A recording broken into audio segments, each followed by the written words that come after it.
ASO sendiri ini juga butuh kontribusi banyak pihak, termasuk mungkin KPID dalam hal ini. Untuk perpindahan penyiaran analog ke digital ini sebenarnya adalah perintah undang-undang. Warga yang sampai saat ini juga belum mendapatkan STB. Namun tadi saya sempat mendengar terkait pro dan kontra yang ada di masyarakat. Kebijakan itu kan pasti akan menghadirkan pro kontra. Iya, betul. Ya kan? Nah, bagaimana mungkin tips and trick atau strategi yang akan dilakukan dalam menanggulangi ada kekhawatiran untuk kemampuan penduduk desa kecil atau desa-desa yang di pedalaman atau di pelosok? Apa yang menjadi kekurangan di zona 1 itu akan kita tutup di zona 2.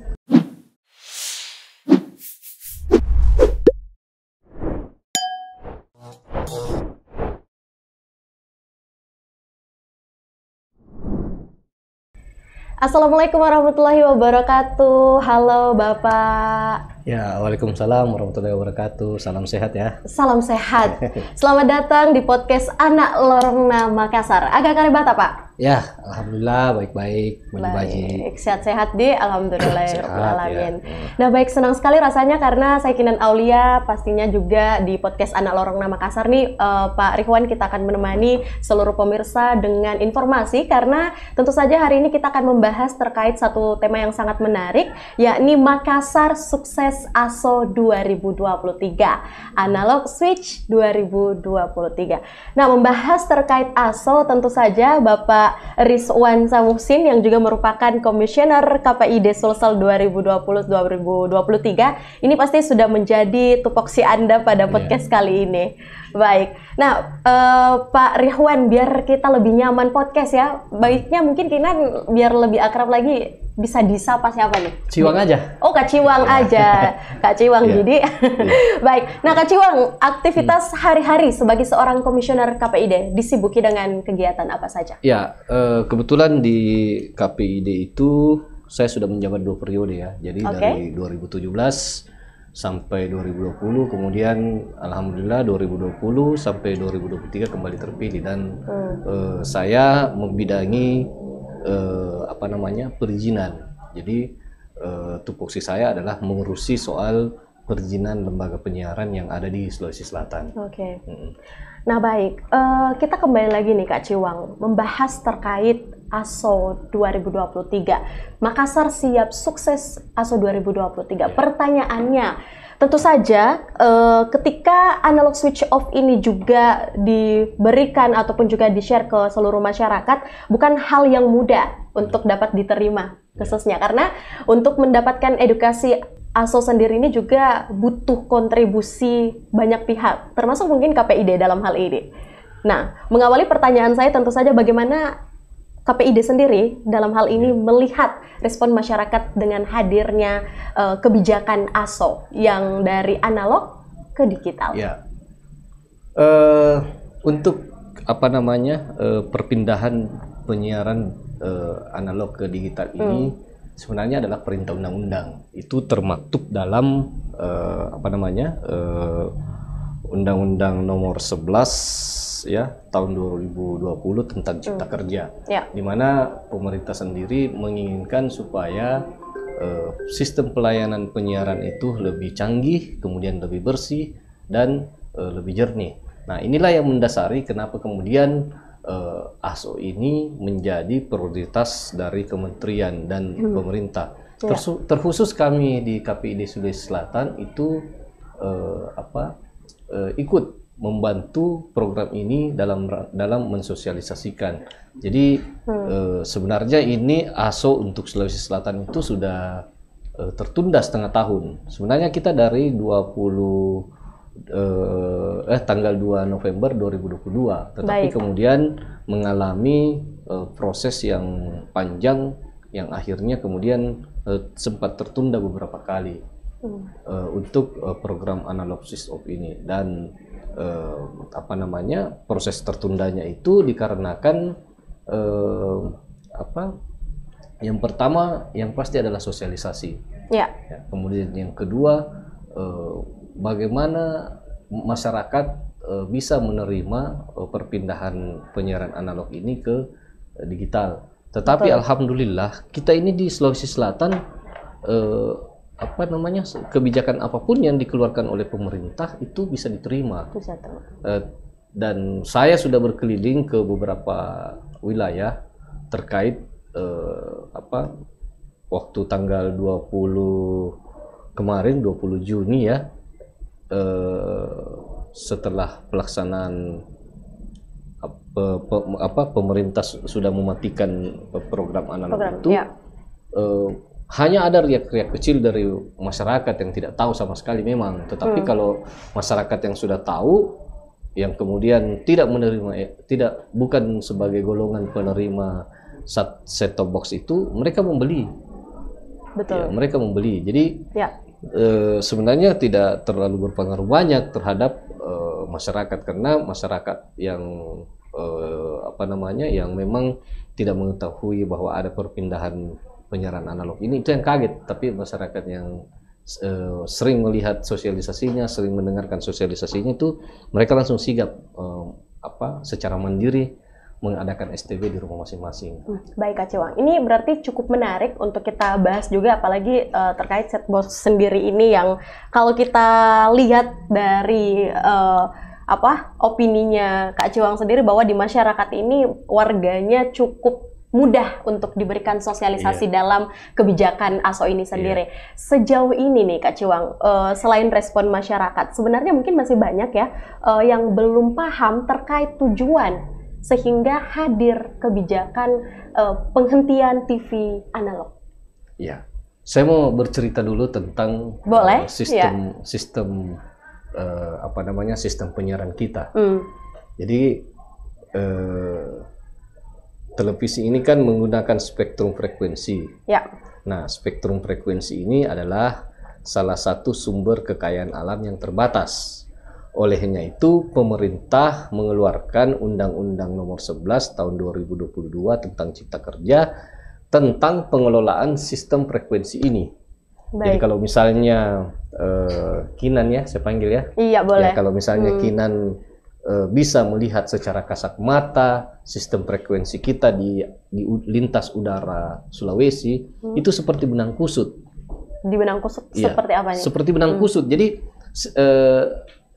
sistem frekuensi kita itu seperti benang kusut karena tidak tertata, belum terdigitalisasi. Jadi tumpang tindih ya. Sebentar saya kasih contoh tumpang tindihnya di mana. Jadi ada banyak sebenarnya spektrum frekuensi di lintas udara kita. Ada spektrum frekuensi penyiaran, spektrum frekuensi orari, spektrum frekuensi sinyal handphone. Kan itu semua menggunakan spektrum frekuensi ya. Kemudian spektrum frekuensi yang digunakan oleh penerbangan, spektrum frekuensi yang dipergunakan oleh TNI dan Polri dalam rangka menjaga rahasia-rahasia negara. Nah, kalau misalnya masih menggunakan sistem analog, itu bisa jebol dan bisa bocor kemana-mana. Salah satu contoh kebocoran itu adalah ketika kami dikomplain oleh Angkasa Pura, dikomplain oleh Angkasa Pura, kemudian ada pesawat yang akan melakukan pendaratan di Bandara Hasanuddin. Pesawat ini kan harus berkomunikasi dengan ATC bandara, Tetapi karena mereka kebocoran frekuensi, spektrum frekuensi, si pilot ini justru tidak mendengarkan ATC bandara, tetapi mendengarkan orang lagi menyiar. Orang lagi menyiar atau mendengarkan lagu dangdut. Nah, ini kan bisa menyebabkan kecelakaan pendaratan pesawat. Nah, itu karena kebocoran spektrum frekuensi yang saya sebutkan tadi. Nah, baik. Nah, berarti untuk ASO sendiri ini dan spektrum-spektrum yang tadi Kak Ciwang sempat paparkan juga ada beberapa kelebihan dan keuntungan. Namun tidak semua masyarakat belum bisa menerima hal itu atau tidak mengerti nih Kak Ciwang. Justru dengan hadirnya kebijakan tersebut, apa yang menjadi hambatan sehingga ASO sendiri bahkan di Indonesia khususnya mungkin di Makassar juga sempat tertunda kemarin yang tadi Kak Ciwang sempat paparkan. Ya. Bukan hanya Makassar yang terhambat sebenarnya, hampir semua di wilayah Indonesia itu mengalami keterhambatan. Salah satu penyebab terhambatnya adalah proses pendistribusian STB, karena itu adalah perangkat yang paling penting yang harus dimiliki oleh masyarakat dalam rangka bisa bisa berpindah ke siaran digital ini. Ya, kenapa kemudian terhambat? Karena data yang dimiliki oleh Kementerian Kominfo dengan data yang dimiliki oleh daerah itu selalu berbeda. Nah, ketika terjadi perbedaan dikembalikan ke daerah, kemudian dilakukan lagi pembenahan, dan ini pembenahannya cukup menyita waktu. Kemudian yang kedua, memang dari awal ini kementerian ini berjalan sendiri,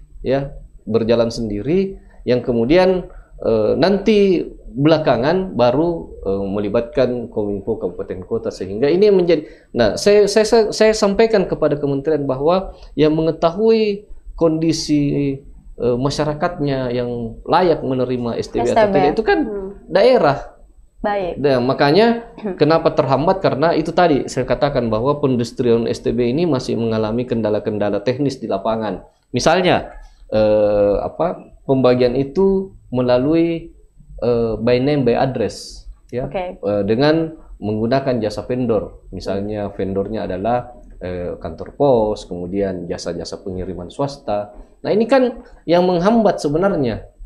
Baik. Tidak dilakukan. Beda dengan waktu perpindahan dari minyak tanah ke gas, itu cepat. Kenapa? Karena masyarakat berbondong-bondong datang ke kelurahan, kemudian melaporkan bahwa saya masih memakai kompor minyak, sehingga diberikan langsung tabung gas. Nah, ini tidak, harusnya kan melibatkan pemerintah daerah dalam hal pendistribusian itu, sehingga bisa cepat. Makanya saya bilang kemarin, kenapa kita tidak belajar dari proses migrasi minyak tanah ke gas? Kenapa justru itu kan sebenarnya kalau kita mau pikir itu lebih sulit ketimbang migrasi penyiaran analog ke digital ini. Ya, baik Kak Ciwang. Ini nanti kita akan lebih fokus lagi ke STB sendiri dengan pendistribusian dan wilayah-wilayah mana saja, dan mungkin warga yang sampai saat ini juga belum mendapatkan STB. Namun tadi saya sempat mendengar terkait pro dan kontra yang ada di masyarakat. Tentu saja KPID juga dalam hal ini bukan hanya pemerintah, namun beberapa tempat yang lain juga memiliki support untuk mendukung kebijakan ASO ini sendiri. Bagaimana mungkin merespon pro kontra masyarakat yang hadir saat ini, Kak Ciwang? Ya, namanya kebijakan itu kan pasti akan menghadirkan pro kontra. Iya, betul. Ya kan?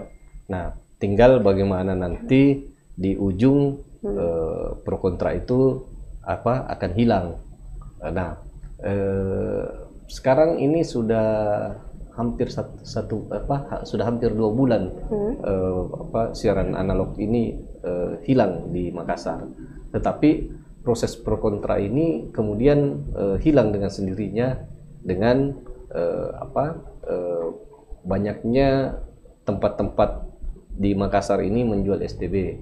Ya. Kemudian yang kedua, muncul kontra yang baru bahwa saya ini PKH loh. Kenapa saya tidak menerima STB? Betul. Ini yang menjadi persoalan sekarang. Nah, untuk hal tersebut kami akan melakukan koordinasi lagi kembali dengan pihak kementerian bahwa kebocoran-kebocoran tentang penerima STB ini masih ada, dan bukan cuma di Sulawesi Selatan, bukan cuma di Makassar, tetapi hampir di seluruh Indonesia berdampak seperti itu. Dan Kak Ciwang, yang jadi garis besarnya adalah STB ini di kalangan masyarakat masih cukup dinilai memberatkan dengan harga, bukan cuma harga, namun juga pasti pemerataan pembagian STB yang mungkin di wilayah 1 atau 2 wilayah ini tidak mendapatkan. Mungkin seperti halnya tadi yang disampaikan terkait saya bukan dari kalangan yang kurang mampu, atau mungkin saya kalangan yang mampu. Namun nanti kita akan menjawab terkait itu, Kak Ciwang, seperti apa dan kalangan mana saja yang akan mendapatkan STB ini, seperti apa peran pemerintah dan juga KPID. Seusai jeda berikut, tahan dulu Kak Ciwang di podcast kali ini, kita akan kembali di segmen berikutnya.